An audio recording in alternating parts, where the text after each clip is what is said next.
Hello, I'm Joseph, and today I have a little bit of a special thing that I got really excited about. And after I'm done, I'm like, yeah, that was fun. That was actually not fun. Um, so I got PHP to work inside of a Swift application, meaning that I can run PHP source code inside a Swift application. Now, in order to do that, one thing I have to make very clear is that the C-Interop for loading up like a C library and the C headers to get it translated automatically to Swift is really good. But in PHP specifically, like 50% of all the code that you interact with for the PHP internals, for writing a native PHP extension, is actually PHP or C macros. One of the few things that PHP or the Swift transcompiler and bridging system literally ignores, which means I had to go look through all the macros and write them myself into Swift. And it's not a one-to-one. I can promise you that, because some of these things as a macro, if I do underscore set here, like this here, the Z indirect P pointer, it would do something like this in C. Here, let me show you. It would do pointer interop O, or sorry, O, or just say fine, I equals, some other Z val something or whatever.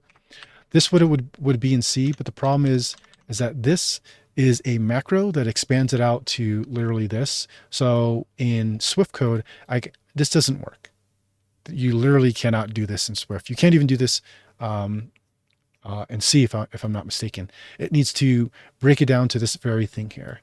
And so I had to go through and write all of these things here. I have not tested the hashing iterator yet to its fullest. It's crashing on me. So I've just kind of left it as is. But this is the bare minimum just to get that very small example to work. There is a ton, thousands of macros that I will potentially have to convert to have a full experience of writing an extension, embedding PHP, or anything else that you want to do with Swift with PHP. So they kind of bring this all back to a really, really simplistic overview. You configure your PHP if you want to. You cannot access globals in Swift 6 strict mode willy-nilly. And I say globals from C. So it does give me access to globals in C, which I thought was really cool. But when I'm setting up the INI stuff here for memory limit, for display errors, for error reporting, I actually can't set the INI defaults directly in Swift. And so I had to make another project just to let me do that. You could technically still do this directly in Swift, but you cannot do it in the strict concurrency mode, which is something I really, really like, and I want to keep that way. And I'm okay with doing this little bit of a workaround. So that's what that does. The PHP embed in it, that's literally just the C function. I didn't have to do anything special there. The environmental, this is a little bit of a unique thing. So when you, in like C, C++, when you're embedding PHP, you have a function table that gets generated when you import or load your PHP script. And I actually should change this to load script, but this doesn't actually trigger the script. It does pull it in. So I'm using assets main.php. This is what you saw there. Yeah, so then I can go ahead and run that. If I go back to where I was at here, you will see that I get the let's get Swifty. So it's calling it from there. And in fact, I can bring in some other stuff, which I will go into later. But yeah, I can change this to anything, run it again. It's fine. You will notice that there's quite a bit of commands here. And that's because I cannot get, for the life of me, I can't get the Swift package manager to properly pass this into the compiler to run correctly. So a couple of things I had to do. SSE2, which is an acceleration tech library or extension for the x86 processor, it does not know what to do with it in Swift. And this is simply just for compiling the C headers into Swift. And so I had to disable that feature. It doesn't disable it from PHP, it doesn't disable it from your Swift code. It only has to do with the mechanics of bridging C-Interop with your Swift code. And then I had to put in manual paths to PHP. It has weird ways that it includes, and then link in PHP 8.3 manually because it wasn't, none of this stuff wasn't working in the package, Swift packages stuff. But yeah, loads up the script, and then you call the function. The function is what I specified here, frost update, which maps to this frost update. Inside of this, it sets up a simple zval. Zval is a generic value in PHP world, whether it be a string, an integer, whatever. And then I actually declare it as a double and assign it to 1.0. So if I go here and I change this, oh my gosh, this is going to kill me. Let's say delta time, and I put $DT.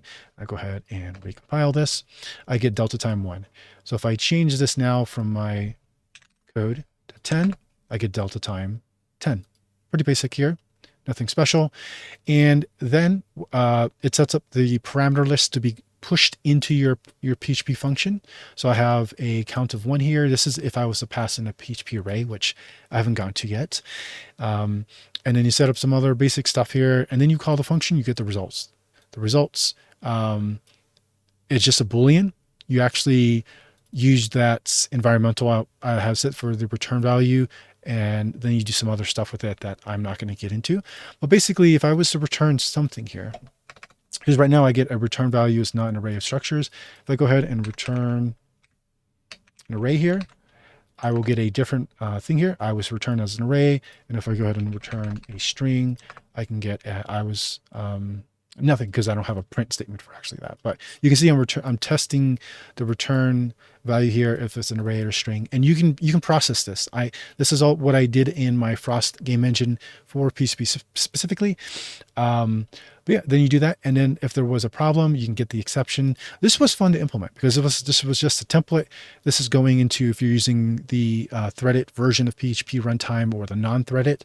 Most people will run the non-threaded versions, but on my Mac, I had a threaded version here, and it seemed to work fine as well. If there was an exception thrown, you get the message, you print it out. Variadic functions in C do not translate over, so I'm just using the regular print stuff here, and then you clear the exception.